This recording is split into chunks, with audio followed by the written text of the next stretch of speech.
quelqu'un qu'on trouve beau, c'est pas forcément quelqu'un qui est beau dans les traits, quelqu'un qu'on trouve intelligent, c'est pas forcément quelqu'un qui est fondamentalement intelligent, mais c'est quelqu'un qui a un certain épanouissement, c'est quelqu'un qui s'accepte tel qu'il est.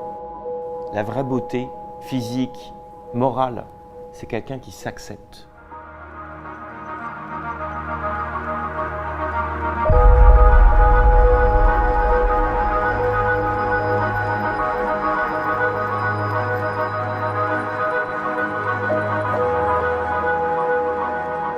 Moi, quand j'ai commencé à 25 ans, contrairement à ce qu'on pense, j'arrivais dans une entreprise, je n'avais pas l'âge d'être chef d'entreprise. Je n'avais aucune légitimité, aucune crédibilité, aucune fonction dans l'entreprise. Je suis arrivé comme vraiment la 15e roue du carrosse.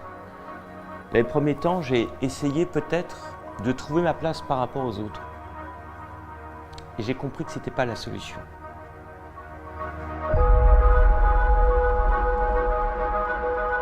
La place, il fallait d'abord que je la trouve vis-à-vis de moi-même. J'ai essayé de m'accepter tel que je suis. Et malgré mes différences, ou justement grâce à ces différences, je suis convaincu que les autres vont m'accepter. Donc la place, c'est quoi? C'est d'abord la place qu'on se crée. Bien sûr, il y a des véritables aléas, bien sûr, il y a des véritables contraintes, mais il ne faut pas oublier qu'on reste acteur de nos vies. On en fait ce qu'on veut en faire de nos vies. Alors bien sûr, les enjeux ne sont pas les mêmes pour tous, les contraintes ne sont pas les mêmes pour tous. Je ne veux pas parler comme dans un livre. En fonction de là où on est, du pays où on est, de la culture dans laquelle on évolue, les contraintes sont plus ou moins importantes. Mais on a toujours, je pense, toujours la possibilité de faire quelque chose pour adoucir sa vie et de s'approcher un peu plus de ce qu'on rêve. On se pose souvent une question. La question, c'est de se dire, est-ce que j'ai ma place? Ta place, crée-la toi. Ce n'est pas les autres qui vont te donner ta place. C'est à toi d'aller la chercher, d'abord vis-à-vis de toi-même, dans ta conviction que tu es à ta place. Et tu seras toujours à ta place si tu vas chercher en toi les ressources pour l'occuper. Et c'est en occupant sa place que les autres la reconnaissent comme telle. On dit bien la nature a horreur du vide. Si on n'occupe pas sa place, les autres vont la prendre. C'est pas aux autres de donner, de reconnaître. Il faut d'abord se reconnaître soi.